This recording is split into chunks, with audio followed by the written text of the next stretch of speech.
ദീപേഷേ നടക്കൂല മോനെ നടക്കൂല. നീ കഴിഞ്ഞ ആഴ്ച സാധനം മേടിച്ചതിന് 150 റുപ്യ ഇപ്പം തരാണ്ട്. അതുകൊണ്ട് നീ പറഞ്ഞിട്ട് നിൽക്കണ്ട വിട്ടോ. സുജേഷേട്ടാ ഒരു 200 റുപ്യല്ല കുറവില്ല. ഞാൻ അടുത്ത ആഴ്ച പണിക്ക് പോയിട്ട് വന്നിട്ട് തരാം.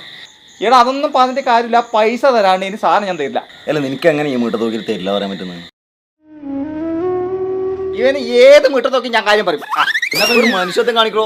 എന്നാ പിന്നെ നീ ഞാൻ തരും 200 റുപ്യ അല്ല 200 റുപ്യ പ്രശ്നമില്ലേ? അത് ഞാൻ തരാം 200 റുപ്യ.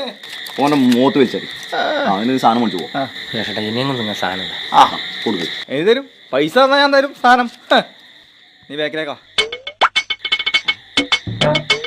പുറത്തേക്കാ.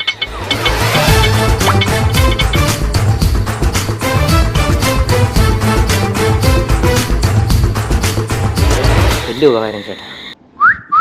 സമാധാനമായല്ല മനുഷ്യ സ്നേഹി. ദൈവമേ